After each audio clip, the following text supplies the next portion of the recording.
क्या आप इस टेम्परेचर यानी कि केल्विन को डिग्री सेल्सियस में कन्वर्ट कर पाते हैं? नहीं। तो आज 9th क्लास के मैटर इन आवर सराउंडिंग में आज का टॉपिक यही है कि हम कैसे केल्विन को डिग्री सेल्सियस में चेंज करते हैं और इसके साथ साथ मेल्टिंग को पढ़ना है, बॉइलिंग को पढ़ना है, यानी कि change of state of matter हमारा टॉपिक है। सबसे पहले ये बात याद रखना है, 0 degree Celsius is equal to 273 kelvin. जी हाँ, ये बात याद रखना बहुत जरूरी है, इसी से सारा कुछ है। 0 डिग्री सेल्सियस 273 केल्विन के बराबर होता है। एक बात और याद रखना है क्या, कि डिग्री सेल्सियस में डिग्री लगता है, फॉरेनहाइट में डिग्री लगता है, केल्विन में डिग्री नहीं लगता, डिग्री नहीं होता, डायरेक्ट केल्विन होता है, डिग्री केल्विन नहीं। समझ रही बात ना? तो डिग्री सेल्सियस को अगर केल्विन में चेंज करना है 273 ऐड करना है और कुछ भी नहीं। जी हाँ, अगर मैं 0 डिग्री सेल्सियस 273 केल्विन है तो 10 डिग्री सेल्सियस क्या होगा? ऑब्वियसली 10 में 273 ऐड कर देंगे। इसका मतलब ये है कि डिग्री सेल्सियस में 273 ऐड कर दिया जाए तो वो क्या हो जाएगा? वो क्या हो जाएगा बाबू? वो कन्वर्ट इनटू केल्विन हो जाएगा, केल्विन के बराबर हो जाएगा। समझा नहीं? मतलब जितना भी डिग्री सेल्सियस दिया रहेगा उसमें 273 ऐड करेंगे, केल्विन में कन्वर्ट हो जाएगा। जी हाँ, और यही सेम चीज अगर ऐसा है तो वाइस वर्सा, मतलब ये कि केल्विन में दिया रहेगा, केल्विन में दिया रहेगा -273 करेंगे तो हमारा डिग्री सेल्सियस में आ जाएगा। इसका मतलब है डिग्री सेल्सियस में लाने के लिए 273 माइनस कर देंगे। समझा नहीं? मतलब तो ये देखिए डिग्री सेल्सियस है, मान लीजिए मेरे पास -40 डिग्री सेल्सियस है, -40 डिग्री सेल्सियस केल्विन में चेंज करना है। केल्विन में चेंज करने के लिए 273 ऐड करना होता है, और क्या 273 ऐड कर देंगे, अपने आप आ जाएगा 233 केल्विन। जी हाँ, इसमें से 40 माइनस हो जाएगा क्योंकि माइनस में है, प्लस होता तो प्लस हो जाता। ठीक है ना? वही अगर मान लीजिए 500 केल्विन है और मैं चाहता हूं इसे डिग्री सेल्सियस में बताना, तो क्या करूंगा इस 500 में से 273 माइनस कर दूंगा। जी हाँ, है ना? यानी कि 277 आ जाएगा, 227 डिग्री सेल्सियस आ जाएगा। ऑब्वियसली इसमें से घटाऊंगा तो 227 डिग्री सेल्सियस आ जाएगा। समझ रही बात ना? तो ऐसे करके हम आसानी से डिग्री सेल्सियस से केल्विन में या केल्विन से डिग्री सेल्सियस में कन्वर्ट कर सकते हैं टेम्परेचर।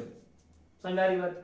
आइए आगे बढ़ते हैं। तो अब हमारा टॉपिक है effect of change of temperature. जी हाँ, है ना? यानी कि टेम्परेचर को चेंज करते हैं तो क्या इफेक्ट आता है। जी हाँ, टेम्परेचर बढ़ाएंगे तो क्या इफेक्ट आएगा, टेम्परेचर घटाएंगे तो क्या इफेक्ट आएगा, इसी को तो जानना है। ठीक है, तो चलिए मान लीजिए अगर मैं बात करूं सॉलिड, मेरे पास कोई सॉलिड है और इसे लिक्विड में कन्वर्ट करना है, सॉलिड से लिक्विड, तो हमें क्या करना पड़ेगा? टेम्परेचर बढ़ाना पड़ेगा। जी हाँ, बर्फ है, पानी बनाना है, बर्फ को पानी बनाना, टेम्परेचर बढ़ाना पड़ेगा। दैट समझ आ रही बात ना? तो ऑब्वियसली हमें हीट अप्लाई करना पड़ेगा, हीट देना पड़ेगा, और इससे क्या होगा? सॉलिड से लिक्विड में कन्वर्जन हो जाएगा। ठीक है ना? सॉलिड से लिक्विड में कन्वर्जन हो जाएगा। तो इस सॉलिड से लिक्विड में कन्वर्जन क्या कहलाता है? इसे हम मेल्टिंग कहेंगे। जी हाँ, मेल्टिंग कहेंगे। This process is called melting.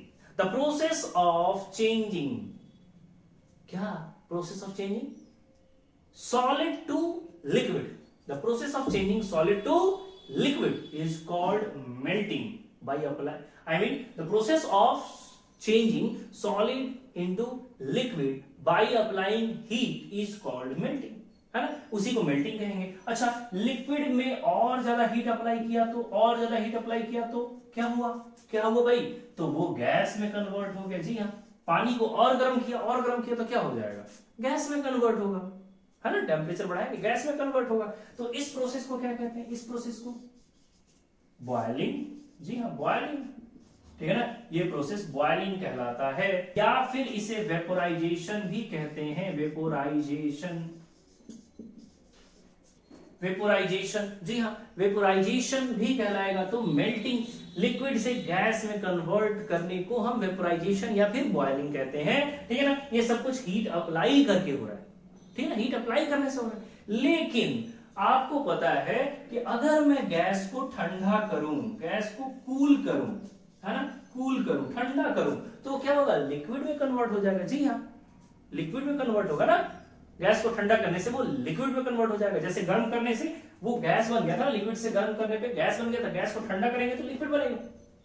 चावल उबालते हो, भाप निकलता है, उस भाप को किसी बर्तन के ऊपर रख दोगे तो क्या होगा, वो सारा भाप उस बर्तन पे टकरा टकरा के फिर से लिक्विड बनने लगता है ना, क्योंकि उसे ठंडक मिलता है ना। तो याद रहे कि गैस को ठंडा करेंगे तो लिक्विड बन जाएगा। जी हाँ, लिक्विड बन जाएगा। ठीक है, इस प्रोसेस को क्या कहते हैं, इस प्रोसेस को क्या कहते हैं, इस प्रोसेस को कहते हैं कंडेंसेशन, है ना। क्या कहलाता है, कंडेंसेशन। जी हाँ, the process of changing gas into liquid by releasing heat और by cooling is called condensation. उसे कंडेंसेशन कहते हैं। ठीक है ना। अच्छा जी, और इस लिक्विड को और ठंडा करे तो, और ठंडा करे तो क्या होगा भाई, और ठंडा, पानी को फ्रीज में डाल दिया, लो भाई लिक्विड को कूल कर दिया, पानी को फ्रीज में डाल दिया तो बर्फ जम जाएगा, सॉलिड हो जाएगा। जी हाँ, इस प्रोसेस को क्या कहते हैं, इस प्रोसेस को फ्रीजिंग। जी हाँ, इसको हम कहेंगे फ्रीजिंग। ये लीजिए फ्रीजिंग, समझ आ रही बात ना। तो उम्मीद है ये चारों चीजें समझ में आया। I mean melting, boiling, condensation and freezing. ठीक है ना।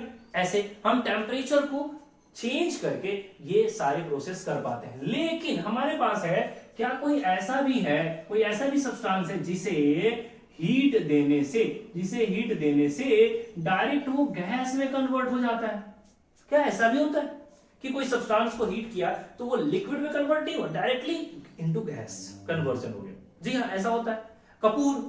कंफोर जो है हमारे रूम में रखा होता है सॉलिड के फॉर्म में, और धीरे धीरे वो क्या होता है हमारे एटमॉस्फेयर में मिल जाता है, मिक्स हो जाता है, खत्म हो जाता है। तो डायरेक्टली वो चेंज हो रहा है किसमें, गैस में, सॉलिड टू गैस, है ना, सॉलिड टू गैस, हीट की वजह से। This process is called sublimation. क्या कहलाएगा, सब्लिमेशन। याद रखेंगे, ये अपने आप में इंपॉर्टेंट है। What is sublimation, the process of conversion of solid directly into gas. Solid जब डायरेक्टली गैस में कन्वर्ट होता है तो उसे हम सब्लिमेशन कहते हैं, और गैस अगर डायरेक्टली सॉलिड में कन्वर्ट हो तो भी सब्लिमेशन ही कहलाएगा। सब्लिमेशन, है ना, गैस को डायरेक्टली अगर सॉलिड में कन्वर्ट कर पा रहे हैं, this is also called sublimation. तो उम्मीद है आपको समझ में आया effect of change of temperature, कब मेल्टिंग कहलाएगा, कब बॉइलिंग या वेपराइजेशन कहलाएगा, कंडेंसेशन कहलाएगा, और कब फ्रीजिंग कहलाएगा। सब्लिमेशन क्या होता है ना, sublimation is directly changes from solid to gas. ठीक है ना। हाँ, और या फिर गैस टू सॉलिड, इसको हम सब्लिमेशन कहते हैं। तो मजा आया अगर तो चैनल को सब्सक्राइब कीजिए, समझ आया तो चैनल को सब्सक्राइब कीजिए, अपने दोस्तों तक शेयर कीजिए, अपने क्लासमेट्स तक शेयर कीजिए, तो मेरा मोटिवेशन बनाए रखिए ताकि मैं पूरा सिलेबस आपको ऐसे ही लाता रहूं। Thank you so much.